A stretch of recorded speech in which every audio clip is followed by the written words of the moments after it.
Le webinaire veut spécialement s'intéresser et interroger ce dilemme éthique que l'assistance éducative doit affronter. Maintenir les liens parents-enfants tout en protégeant l'enfant.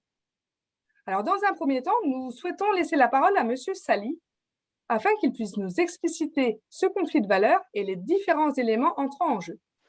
C'est pourquoi, Monsieur Sali, je vous laisse la parole tout de suite. Merci.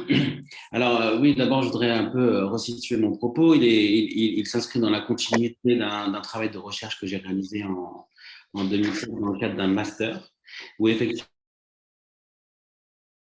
je me suis intéressé à ce dilemme éthique que pouvaient rencontrer les travailleurs sociaux, notamment les travailleurs sociaux qui œuvraient dans l'AEMO judiciaire, parce que c'était l'endroit où justement le dilemme éthique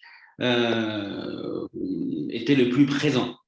Parce qu'on avait des enfants qui étaient, donc c'était des professionnels qui suivent des enfants en situation de danger, et ils sont amenés à travailler avec les parents et à proposer un accompagnement à la parentalité. Et donc, je suis allé les interroger pour essayer de voir, ma question était d'essayer de mesurer, en fait, à quel moment il y a une valeur qui était mise avant une autre. Et la question, la manière de trancher cette question, c'est au moment du placement. Parce qu'effectivement, on voit que dans la protection de l'enfance, il y a deux valeurs qui dominent. C'est celle de la protection de l'enfant d'un côté et l'accompagnement, le soutien à la parentalité, la prise en compte de la famille comme cellule familiale. Et historiquement, d'ailleurs, on voit que ce dilemme existe presque depuis tous les temps dans l'histoire de la protection de l'enfance, puisque je me suis amusé à éplucher l'évolution de la législation. Alors, je ne suis pas juriste, mais en tout cas, j'ai essayé de voir ces valeurs-là, comment elles ont évolué à travers le temps.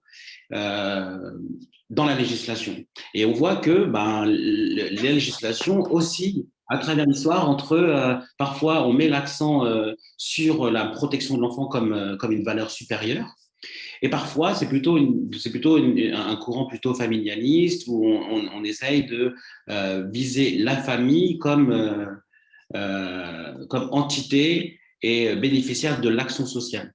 En fait, il faut bien comprendre la différence. C'est que c'est une conception qu'on a un peu de mal à avoir, mais quand on imagine une perception individualiste centrée sur l'enfant, ça nécessite qu'on considère l'enfant non pas comme l'enfant de ses parents, mais comme un être à part entière, un individu, un citoyen, voilà, détaché de sa famille, et de prendre en considération la personne de l'enfant uniquement comme supérieure. Évidemment, c'est une manière de penser qui est un peu extrême, on va dire, dans nos représentations, nous qui sommes attachés à la famille, dans notre histoire, dans notre culture. Mais en tout cas, il y a quand même cette valeur forte qui existe d'ailleurs dans d'autres pays, hein, où l'intention, la démarche, elle est plus centrée sur la protection de l'enfant en tant qu'individu. D'ailleurs, Henriette Martinez, une députée française, a déposé une loi il y a un moment donné, à la suite des travaux de Maurice Berger, qui a un peu dénoncé le mouvement familialiste à l'œuvre dans notre pays, pour mettre l'accent sur l'enfant comme valeur suprême. Donc on voit que à travers l'histoire, donc on a oscillé comme ça entre ces deux valeurs. D'ailleurs, il y a des moments clés.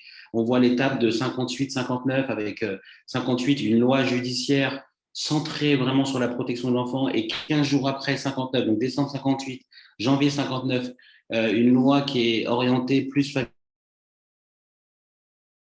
soutenir à la parentalité dans le cadre de mesures administratives. Donc vraiment, le législateur se titille et à un moment donné dit « Ok, on fait deux lois, une vraiment centrée sur l'enfant, une autre plus dans l'accompagnement à la parentalité ». Et puis plus tard, en 70, quand la loi sur l'assistance éducative qui s'inscrit dans la loi sur l'autorité parentale, on voit également que cette tension qui existe parce que le législateur donne l'injonction aux professionnels de terrain à la fois de protéger l'enfant, de développer des mesures de protection et en même temps de maintenir l'enfant au maximum dans sa famille et d'attendre l'adhésion des parents aux mesures envisagées. C'est-à-dire que, encore une fois, la famille et les parents prennent aussi une place dans une mesure de protection judiciaire. Donc, on voit que ces deux valeurs voilà, évoluent ensemble et puis parfois l'une ou l'autre peut dominer suivant les époques. D'ailleurs, à la suite de la guerre franco-allemande, il y avait vraiment une idée qui était centrée sur l'enfant où l'État a commencé à vraiment s'immiscer dans la vie privée de la famille, parce que si on revient un peu encore dans l'histoire, l'État a mis du temps à s'immiscer dans la famille. À la base, on n'allait pas regarder ce qui se passait dans la famille. La famille était préservée, elle était sous l'autorité du pater familias, qui était le garant de l'ordre social, et puis on n'allait pas voir. Avec l'évolution, avec l'arrivée de l'école, etc., on a commencé à prendre conscience de ce que pouvaient vivre les enfants dans la famille. Et puis, après la suite de la guerre franco-allemande, on avait besoin de reconstruire la nation. Et donc, la société, l'État s'est dit, les enfants sont les futurs acteurs de la nation et il faut vraiment qu'on les protège en tant que futurs citoyens. Et du coup, là, l'enfant était plus considéré comme citoyen qu'enfant des parents. Bref, tout ça pour vous dire que, suivant les époques, suivant la situation du pays, suivant les évolutions et les connaissances en matière de psychologie, en matière de développement, etc., on a eu des mouvements qui étaient plus orientés vers la prise en charge de l'enfant et son intérêt supérieur, et puis une vision plus globale, familialiste. Et le problème de ce dilemme, c'est qu'il place les professionnels dans une insatisfaction. C'est-à-dire que, comme tout dilemme, le dilemme, c'est la confrontation de deux valeurs qui sont importantes, mais qui sont contraires. C'est-à-dire qu'il y a des situations qui sont complexes au point qu'on ne peut pas concilier la protection de l'enfant et le maintien du lien, et le maintien dans la famille, et le maintien du lien avec les parents. C'est-à-dire qu'on est obligé de trancher entre ces deux valeurs. Et ça met les professionnels obligés de trancher. Ils sont obligés de mettre une valeur avant une autre, c'est-à-dire privilégier soit l'intérêt de l'enfant, soit la valeur de la famille. Et si on tranche, ça veut dire qu'on abandonne une autre valeur à laquelle on tient. Et toute la difficulté, elle est là, c'est de trancher entre ces deux valeurs. Et effectivement, le fait de décider de prendre une mesure de placement, tant qu'il n'y a pas de placement, on arrive à concilier mesures de protection, qui est l'accompagnement, le travail que font les éducateurs auprès des familles, dans l'accompagnement avec des mesures de protection de milieu ouvert. Mais dès qu'on arrive à une mesure de placement et d'un accueil d'un enfant, on a fait le choix, on a tranché sur le fait que la protection de l'enfant dominait sur la valeur familiale. Alors, qu'est-ce qui rentre en compte dans ces réflexions? Il y a d'abord les éléments de danger pour l'enfant. Alors, longtemps, le danger pour l'enfant était mal défini parce qu'on y mettait différentes choses. En fait, chacun avait plus ou moins sa perception des notions de danger. Pour certains, c'était du danger, pour d'autres, non, etc. Il y avait un manque de repères pour évaluer ces notions de danger. En tout cas, un repère commun, on va dire. Donc, il y avait ces éléments-là qui étaient difficilement... il y a difficilement des consensus sur la notion de danger. Et puis, il y a aussi l'évaluation des parents, c'est-à-dire qu'il y a un espèce de rapport entre le danger que potentiellement peut vivre l'enfant et la capacité des parents à rebondir, à réagir, à évoluer dans leur situation et dans la situation qui met l'enfant en danger. Donc, c'est cette espèce de ratio pour évaluer le danger et la capacité des parents à évoluer et mettre fin à la situation de danger. Il y a un autre élément qui rentre en compte, c'est les lieux d'accueil. C'est-à-dire que les professionnels étaient confrontés à un manque de lieux d'accueil. C'est vrai qu'il y a eu toute une période où on a mis l'accent sur les mesures de milieu ouvert. Et puis, alors qu'à une époque, on a beaucoup mis l'accent sur l'accueil. Vous voyez comme quoi on passe d'un accueil à tout prix sur des longues durées, etc. On a révisé tout ça parce que effectivement, on s'est rendu compte qu'il y avait des enfants qui évoluaient dans des lieux de placement pendant des années sans qu'on puisse réviser leur situation, etc. On a quand même revu ça. Mais à contrario, on est passé dans un moment qui a accentué les mesures de milieu ouvert, et donc les lieux de placement ont diminué, se sont fermés, et on a eu un problème de place. La question qui se pose aux professionnels, c'est même si on pense qu'un placement serait bénéfique pour un enfant, encore faut-il lui trouver une place, mais pas seulement une place, c'est-à-dire une place adaptée qui correspond à ses besoins, dans lequel il va évoluer positivement, etc., etc. Et il va ressentir le moins possible, il va profiter le plus possible des bénéfices du placement et le moins possible des effets d'une séparation, de la cellule familiale, etc. Donc, c'est-à-dire qu'il y a prendre la décision d'un placement et ensuite il y a la mise en œuvre, c'est-à-dire pouvoir trouver le lieu le plus adapté. Il y a une crainte qui est très présente chez les professionnels, c'est-à-dire d'être dans l'obligation de prononcer des placements autoritaires, c'est-à-dire sans l'adhésion de la famille. Parce que il y a comme l'idée d'un arrachement, et c'est vrai que c'est quand même très redouté des professionnels de devoir mettre en place un placement autoritaire sans l'accord des parents. Et donc, il y a tout un travail et une nécessité pour les travailleurs sociaux d'accompagner la famille à l'adhésion. Alors, ce travail peut prendre parfois un temps certain voilà, d'acceptation et d'adhésion des parents au placement. Donc, c'est parfois un temps un peu trop long, et pendant ce temps-là, l'enfant quand même reste dans la famille. Donc, encore une fois, c'est une question de rapport entre le temps qu'on puisse mettre en place cette adhésion et puis l'enfant qui évolue dans la famille. Voilà à peu près un peu ce que je pourrais dire en introduction. Je crois que je n'oublie rien. Si, il y a un élément qui est important, c'est-à-dire qu'à partir du moment aussi où le travailleur social, là on est du coup sur un autre versant, on est sur son propre rapport à son travail et à sa mesure, mais c'est vrai qu'il y a quand même l'idée pour le travailleur social qui demande une mesure de placement, qui a un échec quelque part de la mesure qu'il est en train d'exercer, parce qu'il faut se dire qu'à un moment donné, le travailleur social doit faire le constat, le travailleur social et l'équipe, bien évidemment, là je parle que du travailleur social, je n'ai pas travaillé de toute l'équipe qu'il y a autour, des synthèses, des chefs de service, etc., qui sont là pour aider à prendre du recul. On pourra en parler si vous voulez, mais en tout cas, c'est faire le constat que la mesure qu'on est en train de mettre en place ne pourra pas avoir ses effets et qu'on arrive à une contrainte de mettre fin à cette mesure pour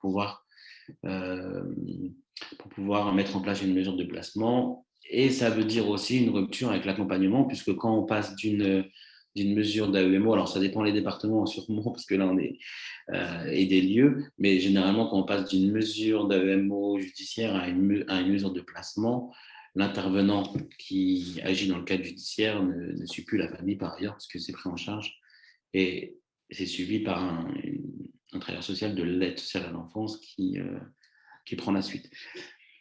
Voilà un petit peu ce que je peux dire comme ça des enjeux qui sont à l'œuvre sur cette question du dilemme éthique. Je ne sais pas si… Merci beaucoup, M. Sadi. Je pense que pour introduire et commencer, c'est parfait. peut-être verrons-nous avec les situations cliniques des collègues qui vont suivre comment le dilemme peut être travaillé finalement au quotidien et voire, soyons utopistes, concilié entre ce déchirement entre choisir entre l'enfant et la valeur familiale. Vous allez rester avec nous jusqu'à la fin. Oui, oui, bien sûr. C'est prévu comme ça, qu'on Oui, puisse oui, rebondir bien sûr. peut-être à la fin. Je crois que Madame Chatras doit intervenir. Elle est contrainte par les horaires et du coup, on va peut-être la laisser intervenir et puis voir si les questions se prêtent plus à l'issue de vos 2 interventions ou tout à la fin. Bonjour. Donc moi, l'idée en effet, c'est de présenter une situation. Donc moi, j'ai choisi une situation où j'intervenais pour une évaluation sociale. Donc elle a duré à peu près 5 mois et demi. C'est un jeune que je vais appeler voilà, Alexandre. Il a 12 ans, scolarisé au collège. Pas d'absentéisme, mais compliqué au niveau des apprentissages. Donc, l'information préoccupante, elle a émané des services de police parce que c'est l'enfant qui a appelé parce que sa mère était ivre et elle le tapait. Donc, voilà, l'idée, c'était d'évaluer voilà, les conditions de vie de cet enfant avec un papa qui a refait surface 2 ans auparavant dans sa vie. Donc, voilà, il le voyait le week-end, les vacances, mais c'était pas spécialement régulier. Suite à l'intervention de la police, nous, on n'est pas intervenu tout de suite. Hein, il a fallu un moment, mais une espèce de garde alternée a été mise en place, une semaine chez la maman, une semaine chez le papa. Donc, quand on est arrivé dans l'évaluation, on a vite vu que c'était très fragile, cette garde alternée, une maman qui avait besoin de soins, un papa assez fragile aussi, qui n'était pas forcément armé, on va dire. Tout de suite, la maman dit je vais me concentrer sur le soin, j'ai besoin d'aide pour mon fils et de toute façon, Alexandre ne veut pas vivre avec moi. Il m'en veut, etc. Donc, l'idée, ça a été d'accompagner les parents vers un accueil administratif. Donc, c'est une demande de placement, mais avec l'accord des parents. Donc, il faut une lettre, du coup. Et ensuite, le placement se met en place, mais ça ne passe pas par le juge. Je suis désolée, j'ai ma fille à côté.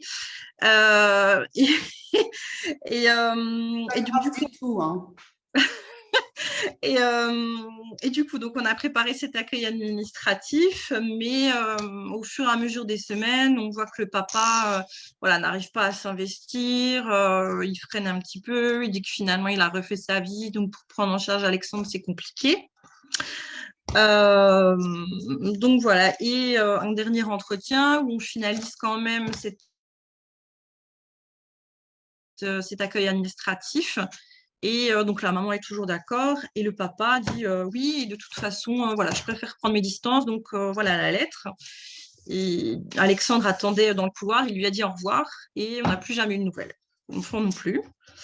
Donc, ça a un petit peu tout déstabilisé, tout l'accompagnement qu'on avait fait par rapport à Alexandre, hein, qui lui était prêt, avait compris le sens du travail.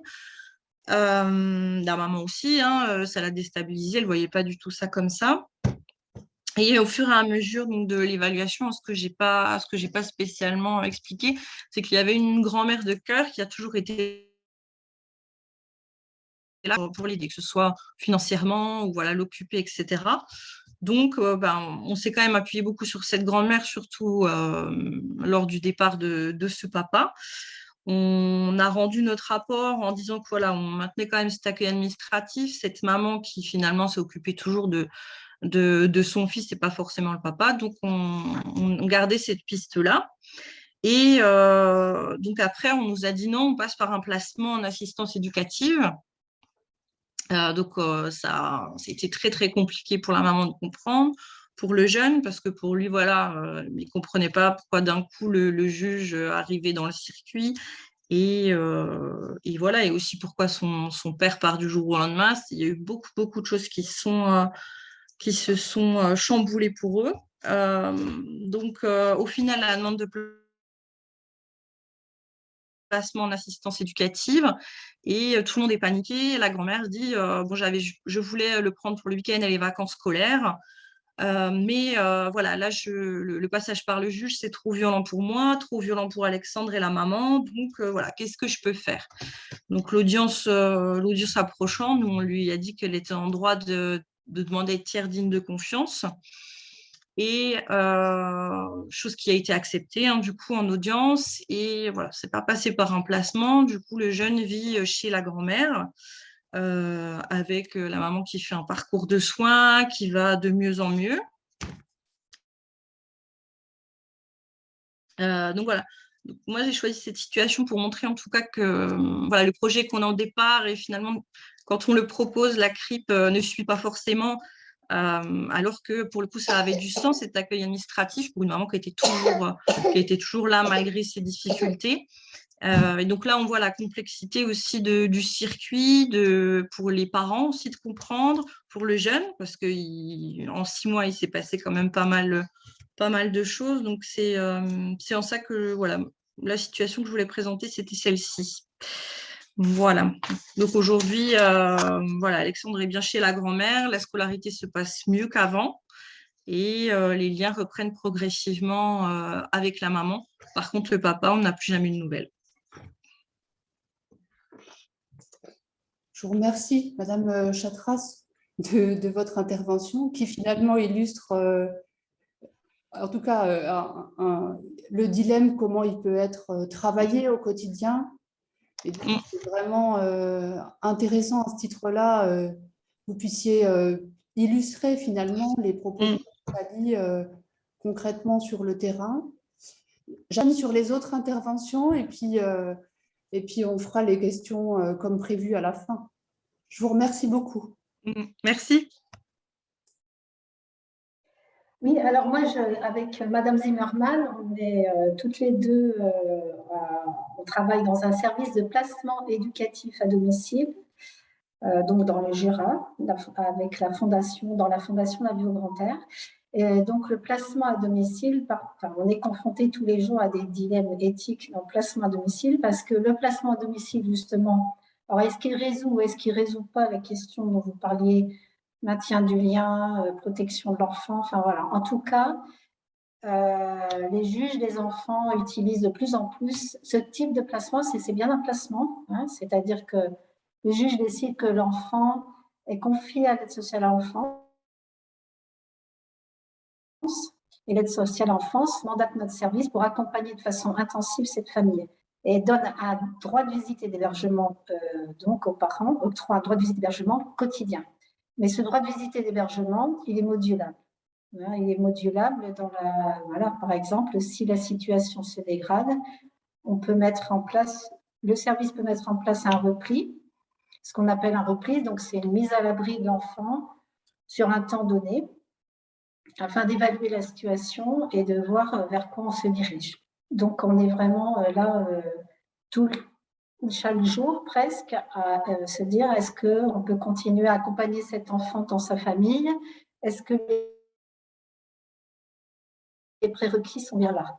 Donc, c'est sûr que le placement à domicile correspond à des situations de danger, risque de danger. Mais les juges des enfants, en tout cas ici, considèrent que l'enfant peut rester au domicile parce que les parents peuvent être mobilisés. Ils sont en capacité d'entendre qu'en effet, il y a des choses à améliorer. Et le deuxième prérequis, je dirais, c'est que le développement de l'enfant n'est pas entravé de façon, j'allais dire trop grave, hein, c'est toujours pareil, hein, la notion d'évaluation. Et que voilà, rester dans sa famille permet d'évoluer encore, lui permettrait d'évoluer encore. En tout cas, c'est un peu un défi, hein. Mais bon, dans l'expérience, moi j'ai travaillé 7 ans en placement à domicile avec des enfants de 0 à 6 ans. Et fondamentalement, on a vu des belles choses arriver pour ces enfants qui restaient au sein de leur famille parce qu'on était donc très présents pour soutenir les parents. Et voilà, et quand vraiment c'était difficile, impossible, quand l'enfant montrait des signes de mal-être trop important, bon, on était obligé d'utiliser le repli. Mais le repli, ce n'est pas un placement. Hein. Le repli, c'est un temps donné d'évaluation, de réflexion. On pose les choses. Et le juge, après, lui, peut dire, bon, voilà, moi, j'ordonne, enfin, il est bien sûr avisé, il nous donne son aval, l'aide sociale à l'enfance aussi. Et à partir de là, il fait une audience pour voir s'il faut faire un placement ou pas. Voilà. Alors, c'est vrai que dans notre service, on a des moyens un peu particuliers. Je ne sais pas s'il y a des moyens comme ça ailleurs. On est une équipe vraiment pluridisciplinaire avec, donc, on a des travailleurs des TISF, des EGE, des éducateurs de jeunes enfants, éducateurs spécialisés, moniteurs éducateurs, mais aussi donc, des psychologues avec des temps de travail, par exemple, le maximum est à 100%, hein, donc c'est quand même pas souvent, et avec une quarantaine de mesures, pas une quarantaine d'enfants en charge. Donc ça laisse vraiment un bon temps d'accompagnement et pour les enfants et pour les parents. Et pour les parents. Voilà, donc, et on a aussi bien sûr une thérapeute familiale, donc qui peut être là, donc, qui accompagne aussi des familles sur des questions relationnelles, pour avoir une vision globale de la communication intrafamiliale. Voilà. Donc, on arrive quand même à créer un vrai maillage, je dirais, autour de la famille. Ça nous permet aussi d'avoir des moyens de prise, de prendre du recul, parce que c'est quand même la grande question dans le placement à domicile. Hein. Comme les éducateurs peuvent aller 3 fois par semaine visiter une famille, c'est la question de comment on est happé par le système et comment on parvient à aider quand on est trop dedans. Voilà, mais bon, voilà, l'équipe pluridisciplinaire permet de, voilà, quand un éducateur, souvent ils sont en binôme, hein, donc il y a un éducateur qui travaille par exemple avec une TISF, la TISF intervient aussi, donc l'éducateur peut prendre du recul, la psychologue peut aussi parfois aller au domicile, la thérapeute aussi, enfin voilà.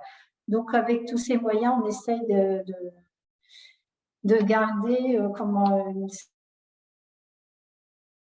certaine objectivité sur le développement des enfants sans leur famille.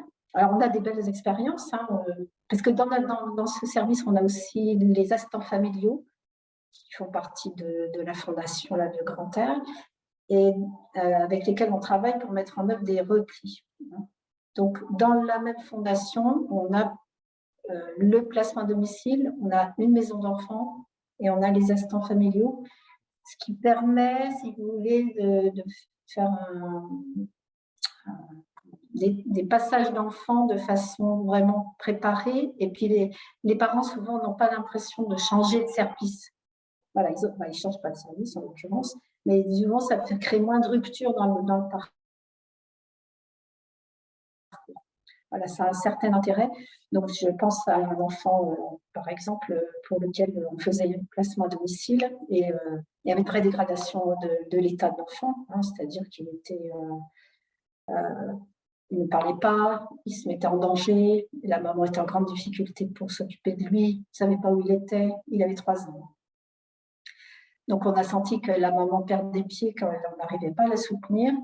Donc, elle a elle-même demandé à ce qu'on s'occupe de son fils, qu'on le mette en famille d'accueil. Mais on a quand même travaillé ça avec elle. Donc, on a construit avec elle, avec son accord du coup, mais même si elle avait donné son accord le jour où on est allé au domicile pour dire, bon, allez, cette fois, on prépare les choses. Plus douloureux, hein, parce que c'est toujours douloureux quand même hein, de séparer un enfant de sa famille. Malgré tout, il a donc été en famille d'accueil et pour cet enfant, ça a été vraiment extrêmement bénéfique. Il a rattrapé des choses au niveau de son développement en quelques mois, au niveau du langage, au niveau de la motricité. Voilà. Et la maman, on a continué à l'accompagner. Et c'était ça qui était intéressant dans cette situation. Il y en a d'autres, où on a quand même pris soin de permettre du lien hein, entre cette maman et son enfant, de façon adaptée et progressive. Et donc ça, je dirais que ça s'est déroulé sur à peu près une année. Et là, aujourd'hui, cette maman, alors, de façon ponctuelle. Donc, c'est cet équilibre et, on va dire, adaptation un peu progressive et au cas par cas qui est à être intéressante. Si je peux me permettre, dans cette situation, ce qui a été aussi très intéressant, c'est tout le travail qu'on a pu mener auprès de cette maman pour l'emmener à prendre conscience de ses difficultés jusqu'au moment où elle a pu dire qu'elle pouvait être maman, mais qu'à un certain point, et qu'au quotidien, elle ne pouvait plus être avec cet enfant-là, que ce n'était pas possible, qu'elle n'y arrivait pas. C'est là où elle a fait la lettre. Et aujourd'hui, elle peut dire qu'en fait, elle se sent maman de cet enfant parce qu'il est placé, parce qu'elle a un lien avec lui qui est élaboré à la hauteur de ce qu'elle peut donner à cet enfant et que plus c'est trop difficile pour elle et ce serait délétère pour son fils. Voilà, donc on a vraiment cette chance-là avec, en tout cas le PEAD, là, permet de construire ça, c'est-à-dire qu'avec tous les intervenants que nous sommes, en tout cas on essaye de prendre soin de la cellule familiale et de voir comment l'enfant peut évoluer là-dedans. Donc, moi, je suis amenée à intervenir auprès parfois d'un père, d'une mère, pour les aider à commencer à prendre conscience de leur positionnement, de comment est-ce qu'ils, voilà, qu'est-ce qu'ils mettent en œuvre, comment est-ce que ça vient jouer sur leur enfant. La thérapeute familiale, avec d'autres outils plus concrets, peut intervenir avec toute la cellule familiale, les enfants, pour aider à travailler les places de chacun. Donc, ça aide la famille à bouger, en plus du travail quotidien, 3 fois par semaine des éducateurs et de la TISF qui donnent les outils concrets aux parents. Et je crois que ce matin encore, il y a une main levée qui a été faite pour 2 enfants après un long parcours, mais où il y a certains parents qui arrivent à se saisir de ce type de placement et qui peuvent évoluer, et où au final, l'enfant vit des carences et en danger au sein de sa famille, mais où la possibilité de changement des parents, de réflexion sur leur positionnement parental, au final, c'est jugé moins traumatisant que de le séparer complètement dans un arrêt total de lien avec le parent au quotidien. Après, c'est vrai que le lien, de toute façon, existe, même pour les placements longs qu'on a connus. Hein, il y a eu des déplacements très longs. Le lien, il existe pour la personne, pour l'enfant. L'enfant sait qu'il a un parent, le parent sait qu'il a un enfant quelque part. Enfin, voilà, donc c'est vrai que c'est... Après, le PEAD, ce n'est pas miraculeux non plus. Il y a aussi des limites. On se rend compte que là, l'enfant, il a vraiment... son développement est trop dégradé, où les parents n'arrivent pas du tout à prendre conscience justement de leur fonctionnement et de faire bouger des choses, et que là, l'équilibre entre le développement de l'enfant et préserver le lien, là, il est obligatoirement à un moment donné, on dit, bon, enfin, c'est le juge qui l'ordonne, hein, c'est ce que nous on préconise, mais les placements parfois sont inévitables et salutaires pour certains enfants. Après, je peux citer un autre exemple qu'on a actuellement d'un jeune qui était suivi en placement à domicile, qui est en famille d'accueil, mais là, pour le coup, le juge a carrément demandé que le placement à domicile continue. C'est-à-dire qu'il est dans une famille d'accueil, mais on continue le placement à domicile pour travailler le lien mère-fils, parce que la maman a craqué, elle l'a tapé. Mais malgré tout, il y a le juge, et nous on est d'accord avec ça, hein, qu'il y a un lien, il y a une vraie relation, il y a un vrai potentiel d'évolution qu'on a pu observer. Et donc elle a pris ce qu'on appelle chez nous une double mesure, hein, c'est-à-dire qu'à la fois il est placé et à la fois continue de travailler avec sa maman. Et donc on construit les choses progressivement. C'est un jeune qui de toute façon a déjà un parcours en protection de l'enfance, hein, qui ne peut pas s'inscrire complètement et durablement dans un endroit. Il ne peut pas s'inscrire durablement, pas encore chez sa mère, mais il ne peut pas non plus s'inscrire durablement dans un lieu d'accueil. Il a été en ex, il a été en famille d'accueil, il en avait connu une autre par le passé et il l'avait mis en échec. Donc cet équilibre-là permet de maintenir ce jeune dans un lieu de vie où il répond à ses besoins tout en travaillant avec sa maman. Et là, d'ailleurs, les éducateurs me disaient, ils demandent quand est-ce que vous avez eu ma mère, qu'est-ce que vous avez dit avec de quoi vous avez parlé avec maman? Il s'intéresse, il est content visiblement, enfin, qu'on puisse prendre soin de sa maman malgré la situation actuelle où lui, il souhaitait être en famille d'accueil.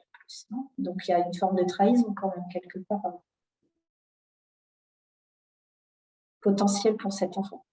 Ben voilà, c'est un autre exemple. Alors, financièrement, ce n'est pas forcément très facile à défendre, mais en tout cas, le département nous suit pour l'instant. Mais on est en fait là sur une double mesure qu'on espère utile. Voilà, on est vraiment là dans un entre-deux qu'on va faire évoluer au fil de ce qui se passe entre cette mère et ce garçon. Alors moi, je vous coupe parce que dans notre public, il y a des gens qui ne travaillent pas du tout dans le milieu de la protection de l'enfance. Et du coup, concrètement, pour le jeune dont vous parlez avec cette double mesure, ça ressemble à quoi? Il est où? Et est-ce que c'est finalement, ou est-ce que vous savez si ça existe ailleurs? Enfin, il y a plusieurs questions. C'est pas ça. Moi, je pense que ça doit se faire ailleurs. Mais je ne peux pas vous dire. Oui, d'accord. Je crois que c'est une invention du juge aussi. Enfin, c'est pas une mesure qui est habituelle, la double mesure. Ben, ça serait une double mesure, mais après, c'est une question de financement. Donc, voilà, c'est pas forcément. Donc là, ce jeune, il vit dans une famille d'accueil. Et vous suivez la mère? On suit la mère et l'enfant. La mère et l'enfant. L'éducateur, pas forcément ensemble. Voilà, pas forcément ensemble. Il y a des moments créés pour qu'ils soient ensemble, qu'ils soient accompagnés, voilà. Et les éducateurs vont aussi au domicile de la famille d'accueil pour continuer d'accompagner ce jeune. Parce que vraiment, il y a une question, la problématique de la rupture pour lui est cruciale. Hein, voilà. Il a vécu des ruptures, beaucoup de ruptures déjà dans son histoire. Et ça, c'était sur vos propres préconisations, c'est ça? Oui. De vos services, ok. Oui, on a préconisé, enfin voilà, on était vraiment dans un entre-deux. Quand on a fait la proposition au juge, on se disait, est-ce que ce jeune va pouvoir profiter d'un placement? Quel bénéfice il va en tirer? Est-ce qu'il ne va pas remettre tout en échec et le remettre chez sa maman à ce moment-là? Ce n'était pas possible non plus. Donc, on était dans ce dilemme, justement. Et la juge a tranché en disant, je maintiens l'accompagnement du PEAD, mais il sera en famille d'accueil. Puis voilà, puis à nous de continuer de travailler avec cet enfant et ses parents pour. En revanche, à la violence, ce qui a noté quand même, c'est que le jeune, au retour de sa famille, il y a quand même une évolution pour lui. C'est un jeune avec des troubles du comportement quand même, qui est dans un lien difficile aux autres, et où le jeune et les parents ont su se positionner autrement, ce qui a apaisé, on a vu au quotidien le jeune un peu plus apaisé, etc., jusqu'au moment où il y a eu un passage à l'acte violent de la maman, et puis du coup, il a dû être mis en sécurité. Mais aujourd'hui, je pense aussi que le fait qu'il y ait ce lien entre lui, l'éducateur, sa maman, ça continue à garder vivant la place de chacun. Parce que dans le placement, il y a aussi le risque de la perte, de l'abandon, de ne plus retrouver sa place. Et je pense que là, ce qui est à l'œuvre, en tout cas, ce qui fait fonctionner les choses pour ce jeune-là, actuellement, c'est que l'éducateur le tient vivant auprès de sa maman. Cette place, elle continue d'exister, même s'il n'y est plus. Merci pour toutes ces précisions. Il y a une question qui est arrivée, je vous laisse continuer la présentation, mais c'était juste pour faire le lien avec la question qui était posée dans le chat, qui dit finalement comment on peut maintenir les compétences parentales lors d'un placement. Et puis, vous donnez un exemple qui illustre une partie de la réponse, en tout cas, à cette question. Quoi. Et puis, il y a beaucoup de je me suis permis que vous précisiez en direct la situation, puisqu'on en avait parlé en amont à la préparation, et ça me semblait intéressant que les gens puissent écouter aussi le cheminement complet qui a prévalu en fait dans la réflexion pour l'accompagnement de ce jeune et de sa famille, quoi, de sa mère. Alors du coup, moi, ça fait 2 ans que je travaille en PEAD. Et j'observe vraiment que certains parents, avec leur vécu d'enfant, n'ont pas eu les clés, les codes pour pouvoir être parents, et où l'accompagnement au quotidien, où quasiment tous les 2 jours, il y a un éducateur, soit le psychologue, soit la thérapeute familiale qui intervient, et où du coup ils trouvent des clés, ils se mettent à réfléchir à ce qu'ils ont vécu, à quels parents ils sont, et au final ça les fait cheminer, même si des fois c'est long. Pour certaines familles, c'est tellement long que le juge des enfants l'a pu prononcer 18 mois de mesures de PEAD, mais parce que il se rend bien compte que le parent il est mobilisable, mais à quel prix, à quelle vitesse, et que pour l'instant, il estime que les enfants ne sont pas suffisamment, en tout cas, que le bénéfice de rester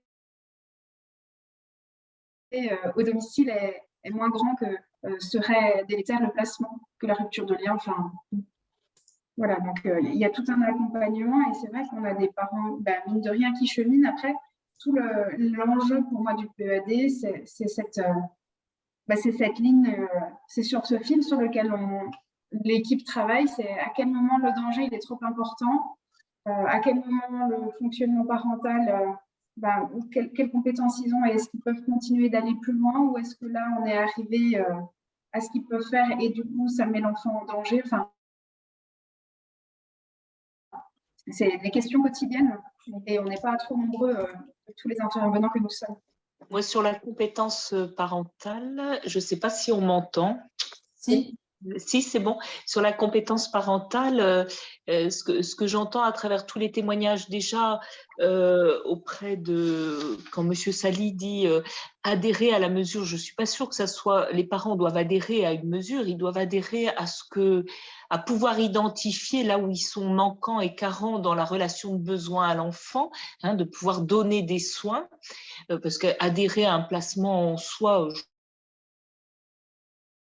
je ne suis pas sûre que ça soit possible. Il faut pouvoir repérer où sont les besoins d'un enfant pour son développement, pour son épanouissement. Et j'entendais du côté du Jura que j'aimais bien là, quand vous parliez d'éléments, d'outils très concrets. Moi, bien souvent, quand j'ai travaillé avec les parents, ce qu'ils renvoyaient, c'est qu'ils disaient bah non, mais vous dites que mon enfant a besoin de ça, mais moi, je n'ai pas eu ça. Donc, c'est très confrontant sur le plan psychique, tout d'un coup, de leur dire que pour le développement de leur enfant, il faut répondre à un certain nombre de besoins auxquels on n'a pas répondu. Donc, c'est toujours très confrontant pour un parent et ça n'a rien d'évident pour lui. C'est quoi cette relation de besoin, hein? Elle n'est pas quand on travaille à l'aide sociale à l'enfance, il y a une évidence, c'est que ça n'est pas évident. Pour nous, professionnels, ça l'est davantage. Et encore, hein, c'est parfois toujours un peu, comment je vais dire, c'est difficile à définir où sont les besoins prioritaires premiers pour l'enfant, pour qu'il puisse s'épanouir avec ses parents, hors dehors de ses parents. Mais je crois que ça n'a rien d'évident pour les parents de définir quels sont les besoins premiers pour un enfant. Hein, parce que pour eux-mêmes, on n'a pas répondu à ces besoins premiers. Et bien souvent, il n'y a eu personne pour dire que leurs parents étaient carents manquants. Donc, je crois que c'est tout un dialogue autour de est-ce qu'ils peuvent comprendre, s'ils peuvent donner à l'enfant ce dont il a besoin. Oui. D'ailleurs, pour rebondir par rapport à ce que vous dites, j'ai connu par exemple une maman tellement carencée, enfin, je veux dire qu'elle a vécu des choses tellement effroyables que quand j'ai parlé des besoins de ses enfants et que je lui disais lesquels, par exemple, dormir dans un lit propre, et c'était petit, hein, se coucher vers 20h, 21h, enfin, des choses très concrètes. Elle me disait, mais vous ne vous rendez pas compte à quel point je fais mieux que mes parents. Et ça, c'est une notion qui est vachement... enfin, on n'y pense pas quand on est éducateur, enfin voilà, travailleur social. On ne se dit pas, oui, mais là, en fait, elle a fait énormément mieux que ses propres parents. Donc, quand on vient encore la chercher sur des choses, alors c'est normal qu'on vienne la chercher puisque les besoins ne sont pas satisfaits, mais ça paraît disproportionné pour cette maman, par exemple. Hein, et pour des parents, on est là-dedans. Et même voire douloureux, hein. Quand on vient leur dire ce dont a besoin leur enfant, ça veut dire qu'ils n'ont pas reçu ça et ça peut être très douloureux pour eux-mêmes, hein, d'entendre qu'ils n'ont pas reçu ces soins. Hein, donc ça peut être très confrontant pour eux-mêmes. Hein.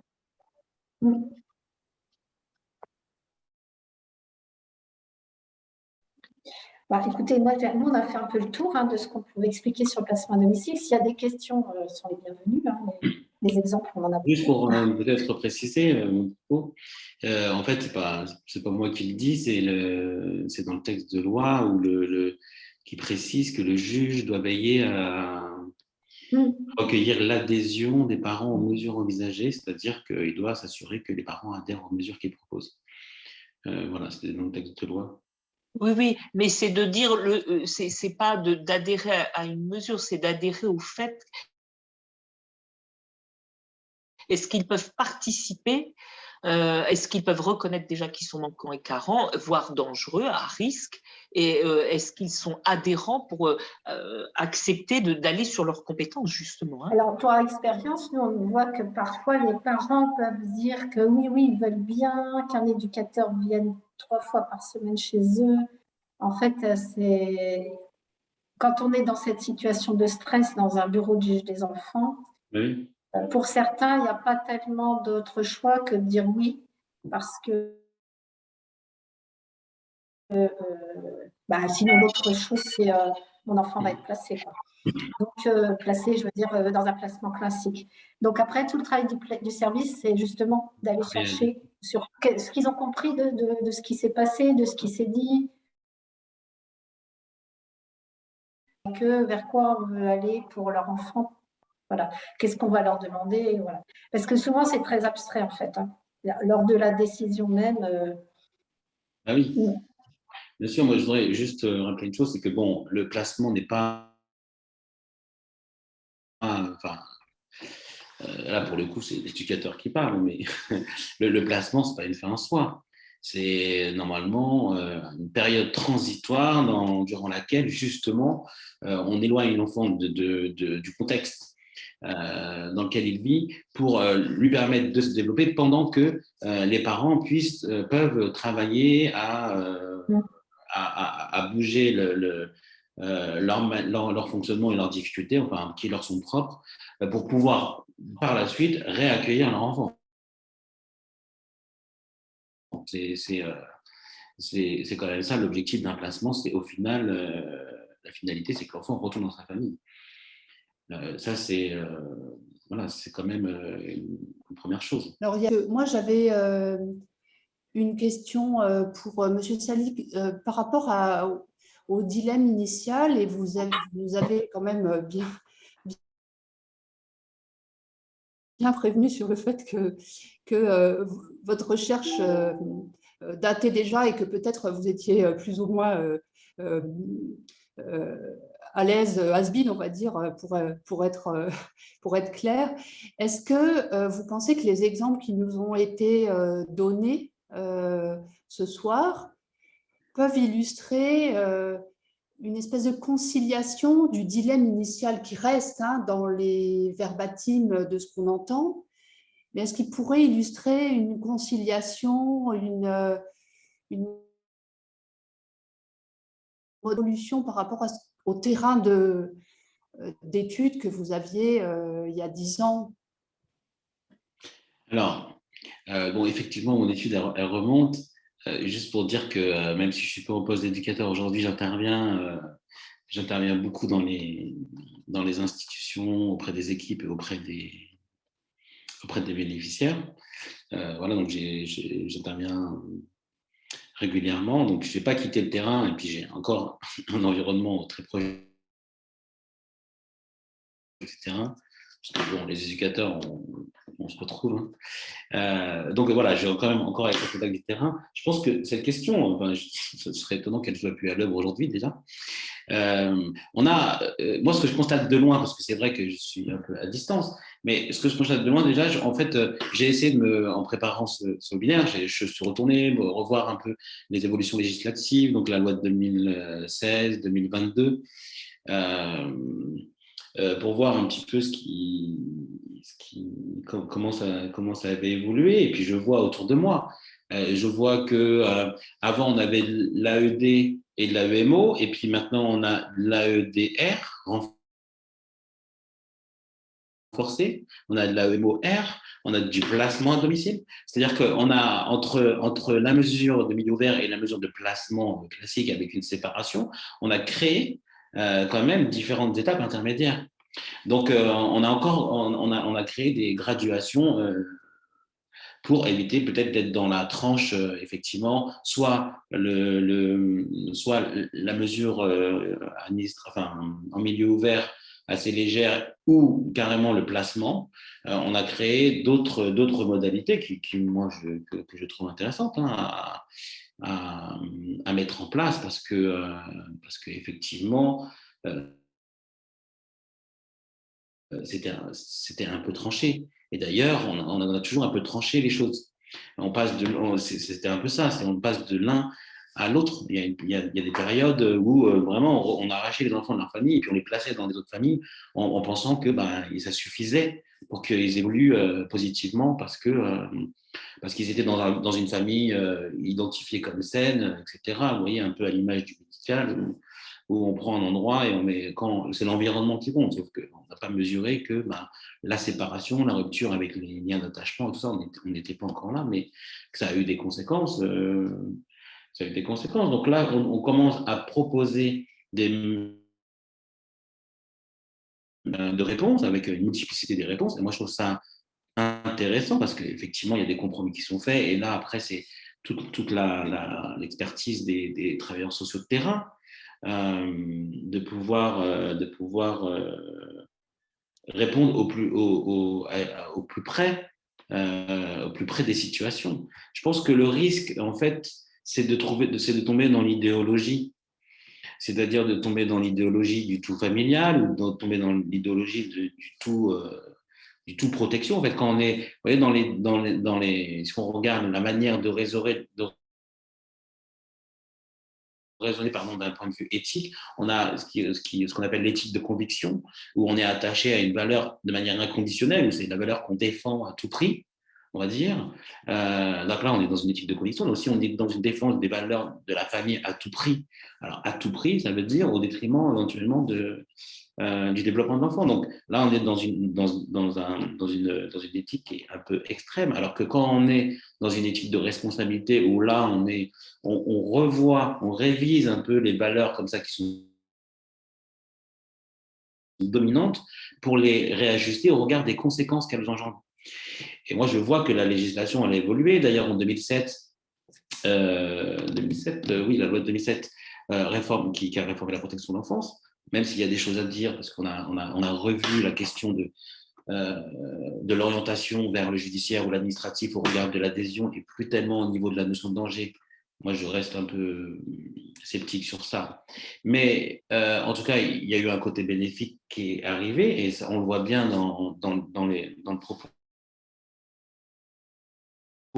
des collègues qui ont évoqué les situations, c'est qu'on regarde maintenant beaucoup plus l'impact des situations sur le développement de l'enfant. C'est-à-dire que le développement de l'enfant est devenu un indicateur des situations familiales, alors qu'avant, on regardait le contexte familial et on se disait, bon, alors, dans quel contexte il évolue, et on évaluait ça. On regardait moins l'enfant. Pas dire pas, parce que ce serait un peu extrême de dire ça, mais en tout cas, c'était pas tellement. D'ailleurs, dans le texte, on disait les conditions qui mettent la sécurité, la santé, etc. en danger. C'est ça le texte de loi. Alors que là, en 2007, on va mettre en cause le développement de l'enfant. Donc, on se recentre sur le développement sur l'enfant et le développement, ce qui nous donne beaucoup plus d'éléments, plus objectifs déjà, et on peut mesurer les effets que la situation a sur l'enfant et son développement. Et pour finir, il y a un autre indicateur qui m'a interpellé aussi, c'est que depuis que je suis dans le travail social, et à chaque fois qu'il y a une loi qui sort, vous pourrez faire l'expérience, qui dit que cette loi se recentre encore un peu plus sur l'enfant. C'est-à-dire que d'une loi sur l'autre, on dit ok, cette loi elle est différente parce que elle se recentre sur l'enfant. Elle remet l'enfant au centre du dispositif. On remet l'enfant au centre de la protection, etc. Et encore 2016 et encore 2022, ça commence toujours comme ça. Alors, je m'interroge, moi, sur ces entrées en matière. On voit qu'il y a en tout cas une volonté politique de remettre l'enfant systématiquement au centre des dispositifs de protection de l'enfance. Mais si jamais on renforce, on est dans une démarche comme ça de tout le temps le remettre dedans, c'est que potentiellement on a du mal à le faire et qu'à chaque fois on se dit, bon, bah, il faut le remettre, il faut le remettre. Il y a une volonté peut-être, mais dans l'application, j'ai l'impression qu'il y a encore déjà des choses qui résistent, je ne sais pas, et c'est peut-être encore cette contrebalance avec la valeur familiale. Bon, voilà. Je ne sais pas si j'ai répondu à votre question. Moi, ça en suscite une. Est-ce qu'il y a des études qui ont été faites sur le devenir des enfants devenus grands après des prises en charge différentes, AEMO, placement? Est-ce qu'on peut, je vous entendais parler sur l'éthique de conviction, de responsabilité, est-ce qu'il y a des retours comme ça sur des études? Je me rappelle, il y a longtemps, j'en avais lu quelques-unes, mais je ne sais pas si à l'heure actuelle, pour aller vérifier justement les effets de la loi, les effets de notre travail, est-ce qu'il y a des études de fait sur le devenir des enfants confiés en mesure de protection? Je pense que oui. Je pense que oui, il y a des études qui sont faites sur les enfants qui ont été pris en charge dans le cadre de l'assistance à l'enfance, de placement. Je pense que oui, je ne pourrais pas vous donner les résultats par contre, mais je ne pourrais pas vous donner les résultats. Bon, en tout cas, effectivement, vous répondez à ma question que du coup j'ai envie de poser aux intervenantes de terrain. Finalement, est-ce que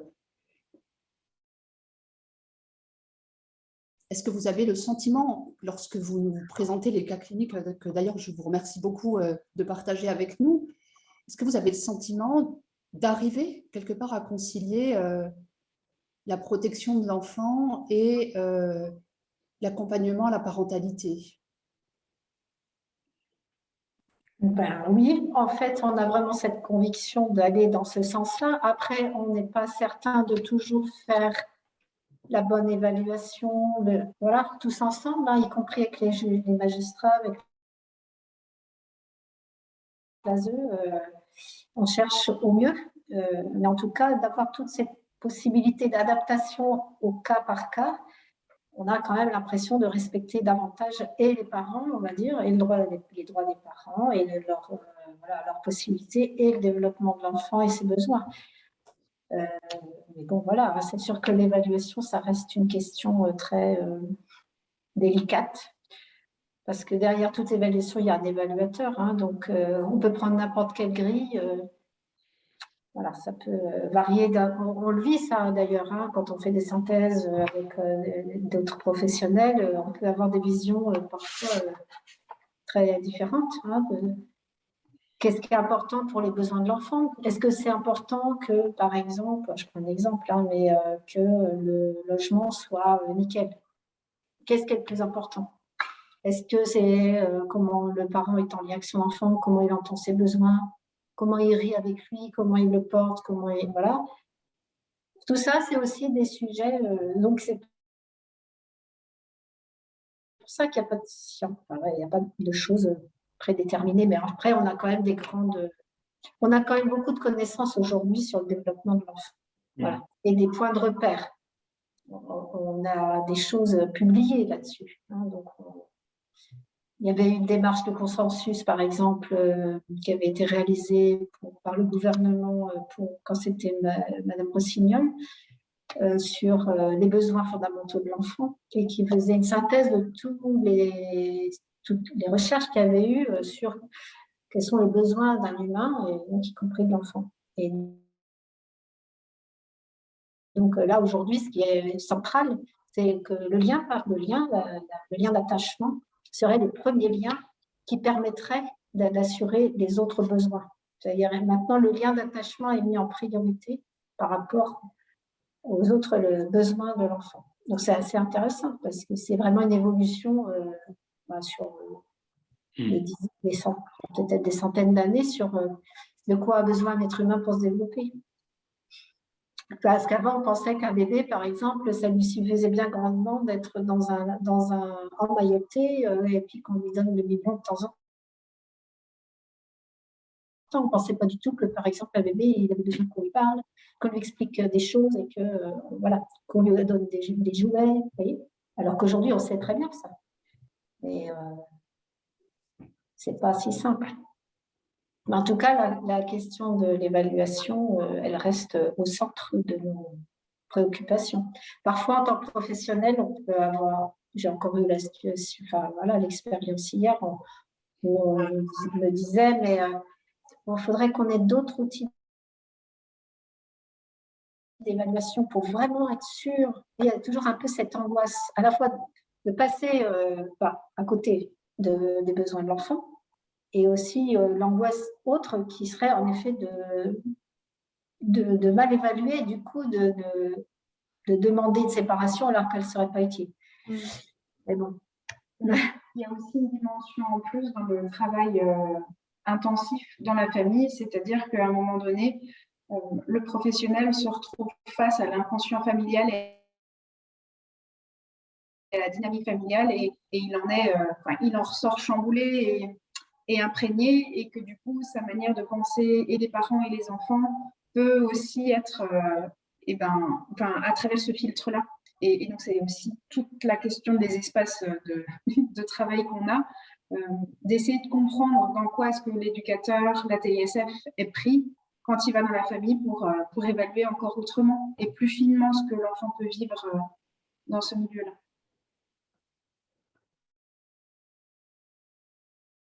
Madame Chatras, vous vouliez compléter? Je vais rebondir sur ce que disait Madame Verquin, si je ne me trompe pas. Au niveau de l'évaluation, en effet, c'est sur un temps donné. Et après, on voit bien que quand on peut revoir les situations un an ou quand on en parle avec les collègues qui ont pris le relais, c'est vrai que ça peut bouger, parfois dans le mauvais sens. Mais ce qui fait aussi, je trouve, que quand on fait une mesure d'investigation, c'est aussi le fait qu'on va demander une mesure et du coup, il n'y aura pas de place en placement à domicile ou en AEMO. Donc, c'est vrai que ça va retarder aussi et la situation va se dégrader. Et on se dit, on a évalué, on a investigué pendant plusieurs mois pour rendre une conclusion. Et au final, ça s'est dégradé parce qu'il n'y avait pas de place et que les moyens aussi derrière ne suivent pas. Voilà. J'ai une situation en tête où on a demandé un placement à domicile qui a été validé par le juge, mais il y a tellement pas de place qu'en attendant, ils ont mis une AEMO, mais ce n'est pas suffisant pour cette famille. Et c'est ça aussi, toute la subtilité aussi, quand on évalue, on arrive à un moment, et puis les collègues arrivent à un autre moment. Mais après, c'est vrai qu'il y a plein de paramètres, et c'est pour ça qu'il faut évaluer, mais vraiment garder à l'esprit que la situation, elle change, et mobiliser aussi les compétences parentales, parce que il y en a, des fois c'est à petite échelle, comme disait la collègue, mais voilà, et s'appuie aussi vraiment là-dessus. Je ne sais pas si vous me rejoignez. Il y a une question, oui. Ouais. Il y a une question des internautes dans le. Je chope au vol votre fin d'intervention. Il y a une question d'un internaute sur finalement, lorsque il y a une fratrie qui est concernée par une parentalité défaillante, je ne sais pas comment vous dites dans votre secteur. Bref, il y a une fratrie, puis il y a l'arrivée d'un bébé, par exemple. Comment on fait pour finalement se dire que ce moment-là est peut-être le bon pour cet enfant-là, mais pas forcément pour les aînés ou ceux d'avant qui peuvent être placés pas forcément à domicile. Et du coup, la question qui vous est posée du terrain, c'est comment vous arrivez à évaluer que c'est le bon moment pour ces parents-là d'être parents, d'accueillir ce bébé-là ou non d'ailleurs. C'est compliqué. Qu'est-ce que vous me demandez? C'est pas moi. Hein. Mais c'est sûr qu'on a des situations comme ça. Par exemple, j'ai en tête une situation qu'on a suivie depuis 7 ans. Voilà. Et dans cette famille, il y a 6 enfants. Et chaque enfant est passé par des moments et de placement et de retour à domicile et de placement à domicile. Et voilà, ils ont fait tous les chemins. Mais en tout cas, par exemple, par rapport à la notion de si une partie des enfants est placée, parfois on peut voir que des parents ont cheminé et qu'avec cet enfant-là, ce bébé qui arrive, ils ne vont pas faire tout à fait pareil. Ils vont avoir appris quelque chose de tout ce qu'ils ont vécu. Et je repense à une autre situation aussi, où tous les enfants sont placés sauf 2. Et donc, voilà, je me suis occupée d'une petite. Et les parents se sont vraiment mobilisés, en fait. Alors, sûrement que toutes ces années de placement de leurs autres enfants leur ont permis de comprendre des choses. Et cette dernière enfant a pu rester au domicile, mais avec un placement à domicile quand même. Hein, donc, avec un accompagnement très renforcé. Mais après, voilà, c'est la question de comment on évalue. Et pour d'autres situations, la maltraitance est avérée, le parent est dans un état personnel très dégradé, ne pourra pas s'occuper de cet enfant et la plupart du temps, là, l'ASE et le juge décident conjointement que c'est un placement pour ce bébé. Mais vous voyez, là, avant le placement, avant que nous, on intervienne, il y a l'ASE et le juge qui prennent position. Et en l'occurrence, la situation où j'ai suivi un petit enfant, là, la juge a opté pour un placement à domicile. Elle a dit, OK, tous les autres sont placés. Mais moi, je veux un placement à domicile pour cet enfant-là. C'était un peu comme un défi, quoi. Et un défi plutôt réussi, hein, parce que ça a fonctionné quand même. Après, il y a un enjeu d'accompagnement de la fratrie qui, elle, n'est pas forcément placée à domicile, quoi. Ouais. Ça crée des différences entre les enfants, Oui. que les enfants savent très bien expliquer. Et d'ailleurs, pourquoi notre sœur elle est à la maison, pourquoi nous on n'est pas plus à la maison, et tout ce travail-là, c'est le travail des équipes qui s'occupent des enfants qui sont en famille d'accueil en maison d'enfants, d'expliquer qu'est-ce qui est différent. Ça, c'est un gros travail qui n'est pas forcément... Alors, ça rejoint les limites, hein, qu'on n'a pas forcément les moyens de mener. C'est-à-dire que c'est vrai qu'en placement à domicile, là, on a quand même des moyens assez conséquents. Mais par contre, je pense qu'au niveau de l'aide sociale en France ou même d'une maison d'enfants, ils n'ont pas forcément beaucoup de moyens pour avoir le temps, quoi, hein, d'expliquer, de travailler avec les parents et l'enfant, parce que là, il faut travailler avec les deux. Mais bon, je pense que tout le monde fait au mieux, mais en effet, c'est des vraies questions. Certains peuvent, à la suite de ça, quand même, pour certains, on a vu les juges décider d'un placement à domicile pour des enfants qui étaient placés pour rejoindre la famille. Parce que l'expérience avec un autre enfant qui a été resté au domicile a été plutôt convaincante. Voilà. Il y a plusieurs possibilités. Je ne sais pas, j'ai répondu à votre question. Oui, je pense. On verra si on demande des précisions encore. Ouais. Il y a une question assez simple, une autre assez compliquée, je pense. Je ne sais pas si quelqu'un d'entre vous a la réponse sur le cas des... Alors, la simple, c'est est-ce qu'on place plus couramment les jeunes enfants que les ados de façon générale? Est-ce que vous avez observé ça dans votre pratique? Et l'autre, elle concerne les familles en situation irrégulière qui sont sous le coup d'une mesure d'obligation à quitter le territoire français. Et il y aurait des familles, des enfants en situation de placement en famille d'accueil. Je ne sais pas si certains d'entre vous ont la réponse. Voilà. Pour la question sur l'âge des enfants. peut-être la Bah, plus simple. nous, si vous voulez, on est habilité à accueillir, s'occuper d'enfants de 0 à 18 ans. Donc, on a plus, enfin, je sais pas, on n'a pas plus de bébés, mais on a vraiment tous les âges. Mais sur notre service, on a un peu moins d'ados que d'enfants jusqu'à 10-12 ans. C'est aussi parce que, si vous voulez, on équilibre notre travail avec les maisons d'enfants du secteur qui ont des services de placement à domicile et qui, eux, commencent à 6 ans. Hein, donc, ils font de 6 à 18 ans. Donc, eux, s'il y a une priorité, nous, dans notre service, on a une EJE, enfin, voilà, on a des personnels, des TISF. Donc, s'il y a un choix à faire, on va prendre plutôt les plus jeunes. Et donc, voilà. Mais je sais pas. c'est une configuration géographique, en fait, ça. Comment? C'est une configuration géographique et une collaboration avec une autre équipe qui détermine voilà. l'âge. Mais par contre, je ne sais pas si là, il y a plus de placement de jeunes enfants que d'ados, je ne sais pas trop. Mais dans le prolongement de cette question-là, il y a la question: que deviennent ces enfants à l'approche de la majorité? Effectivement, après 18 ans, que deviennent tous ces enfants-là? Les enfants qui sont en placement à domicile?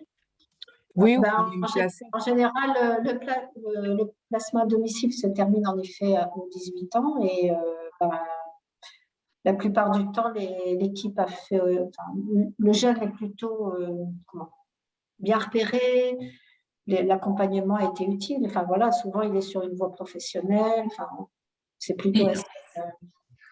Il y a aussi la possibilité. Allez-y. Je disais aussi, il y a la possibilité d'un contrat jeune majeur aussi qui existe. Donc d'accompagner aussi un peu plus longtemps le jeune pour voilà, justement faire sa formation, trouver un logement. Et ça, c'est quand même un bel outil pour avoir travaillé avec des jeunes majeurs. C'est vrai que ça les accompagne aussi, voilà, ne serait-ce que se trouver un logement, se familiariser avec tout ce qui est l'administratif, parce qu'à 18 ans, on n'est pas prêt à ça. On en demande beaucoup pour des jeunes qui ont déjà un parcours compliqué. Donc, c'est un dispositif qui est quand même bien pour ces jeunes.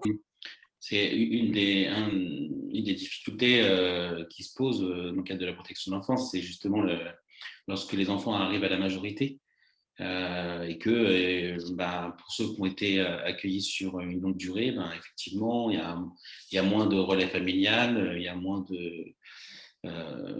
voilà, retourner dans la famille, c'est compliqué. Et on retrouve aussi pas mal de jeunes qui se retrouvent à la rue. Vous demandiez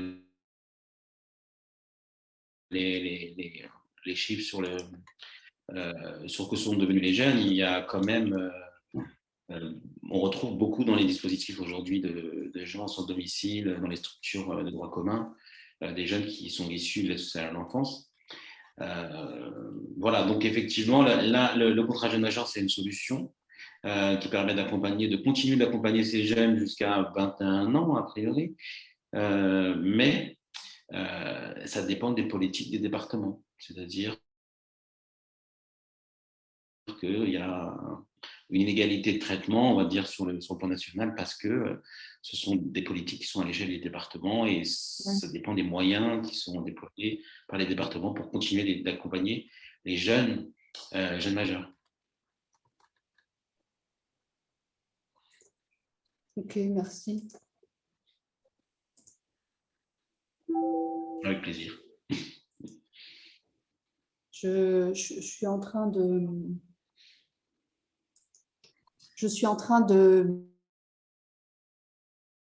d'essayer de répondre à la personne qui nous a demandé sur la situation de la migration. Il reste quelques minutes. Moi, j'avais envie de lancer un petit peu, ouvrir vers un autre questionnement que vous aviez soulevé. Je vais vous appeler le Jura, mais c'est juste plus simple que de prononcer vos deux noms, que vous aviez soulevé au début de votre intervention sur finalement du lien et de l'attachement. Et j'avais envie de vous entendre réagir là-dessus, pas tellement pour avoir une réponse, mais je vois bien que c'est une question quand même qui se pose sérieusement sur le terrain et pour qu'on puisse un peu discuter finalement sur les quelques minutes qui nous restent sur cette question de l'attachement qui semble central dans ces prises en charge et à la fois parfois galvaudé, etc. etc. Ça me permet de faire le lien avec la question que se posait M. Sadi tout à l'heure sur pourquoi dans la loi, finalement, on commençait toujours un texte de loi en annonçant qu'on allait un peu plus se centrer sur l'enfant. On pourrait lire cette fois-ci, du coup. Et là où je fais le pont entre les deux, c'est finalement qu'une des hypothèses de ce centrage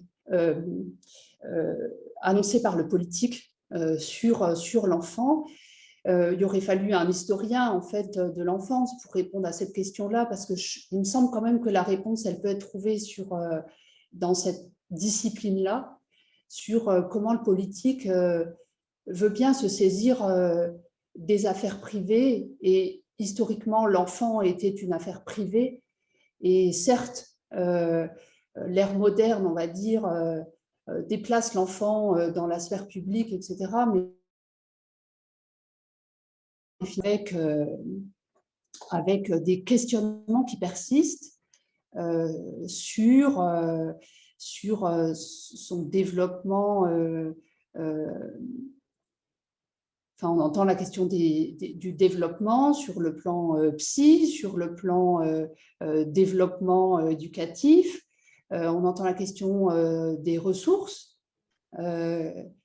Comment faire dans un milieu contraint, ressources qu'elles soient humaines ou financières.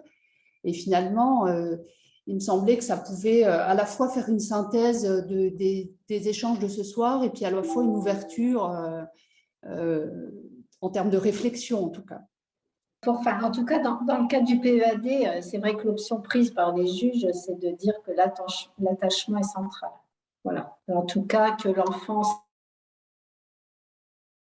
sa place, c'est dans la famille. Sa place est dans sa famille. Après, il y a quand même une ouverture aussi qui est que l'enfant se nourrit de plusieurs attachements, peut se nourrir de plusieurs attachements, qu'il n'y aurait pas que la famille pour répondre. Et donc, dans le placement à domicile, par exemple, on peut construire des multiples, différents attachements qui puissent combler les différents besoins. Par exemple, on a un collègue qui a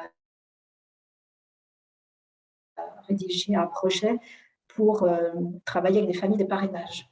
Alors, ce ne sont pas des familles d'accueil, hein, c'est un autre type d'accueil sur la durée qui vient un peu comme un parrain, une marraine pour l'enfant. Et là, par contre, il y a eu des études de fait là-dessus qui prouvent qu'un enfant d'aide sociale en France qui a eu un parrain, une marraine, une famille de parrainage, s'en sort globalement mieux qu'un enfant qui n'a pas bénéficié d'un autre type, d'un autre attachement possible. Et possible, pour moi, en tout cas, là, je parle un peu pour moi, ce serait qu'on ait pu travailler l'adhésion, la fameuse adhésion, une sorte de compréhension pour le parent qu'en effet, son enfant, il peut avoir besoin de lui et d'autres. Hein. Et c'est là où on peut construire des choses adaptées, hein, voilà, tout en gardant le lien, quand c'est possible.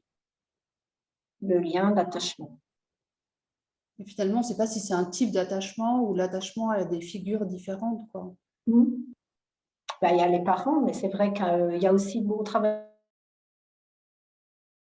souvent avec des grands-parents dans notre service. On reçoit des grands-parents, on travaille avec eux, comment ils pourraient prendre un peu plus leur petite fille, leur petit-fils, parce que le parent en question, il est fatigué. Alors, comment on accompagne aussi le grand-père ou la grand-mère, ou les oncles, les tantes.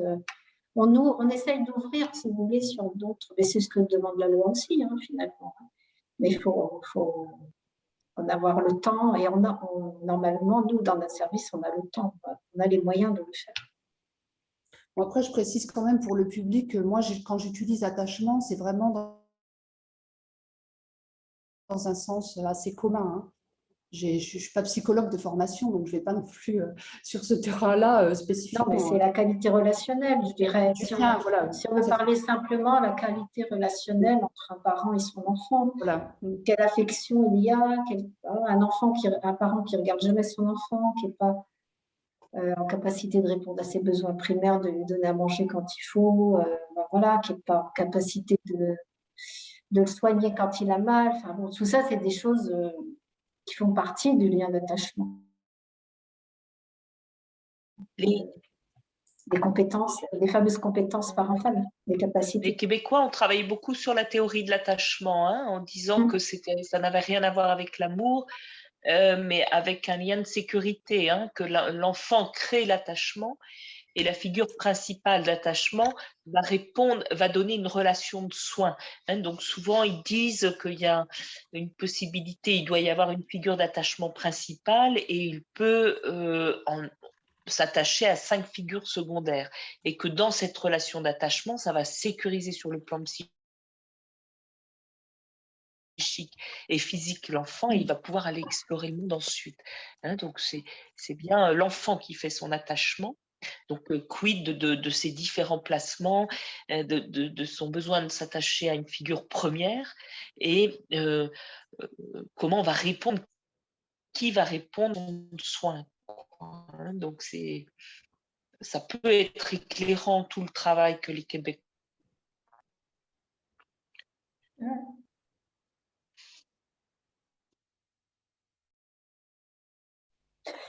D'ailleurs, nous, on utilise un guide d'évaluation qu'ils ont construit, les Québécois, justement, sur les capacités parentales.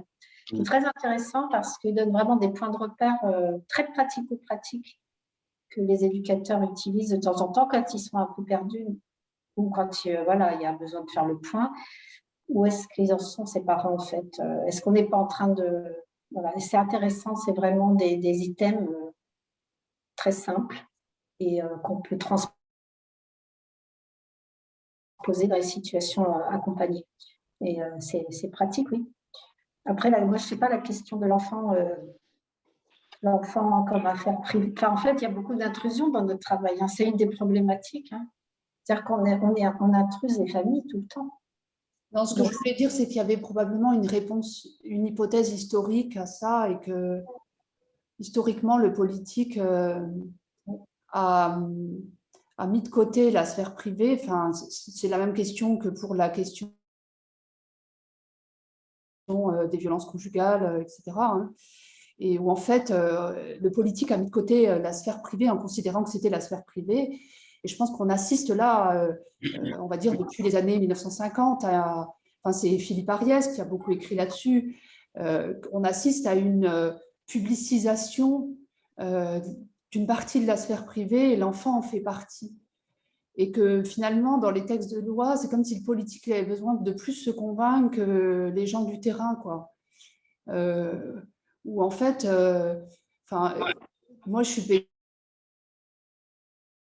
pédiatre, on a toujours, je suis jeune, mais ça fait quand même 20 ans que je bourlingue dans les services de pédiatrie et ça fait quand même 20 ans que la question de la protection de l'enfant, elle ne se pose pas, c'est une évidence. Enfin, c'est-à-dire que finalement, ce que le politique semble découvrir, il y a quelque chose de l'ordre de la discordance avec le terrain, quoi. Alors certes, la loi nous aide,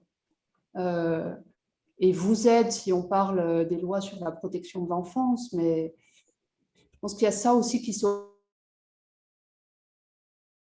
dans cette volonté de vouloir réaffirmer encore et toujours en préambule que la place de l'enfant devient encore plus centrale qu'avant, quoi. Mais c'est une hypothèse parmi d'autres. La protection de l'enfance, pour y avoir travaillé 25 ans aussi, et quand j'entends tous ces témoignages, il y a un vrai engagement auprès de l'enfant, de la famille. On essaye de travailler soit avec tout l'ensemble de la famille, soit séparément, mais ce qui n'est pas tranché, peut-être, c'est la protection, mais qu'est-ce qu'on y fait? Comment on fait ça? comment on aide à grandir l'enfant. Est-ce qu'on est prêt à se substituer aux parents? Enfin, quelque chose comme ça aussi. Je crois qu'on n'a pas encore tranché toutes ces questions. On est toujours en recherche. Il y a une évidence sur la protection, mais comment on y arrive? Comment on la pratique? Les parents restent, on reste quand même sur la filiation biologique, il me semble. On reste attaché à cette filiation biologique.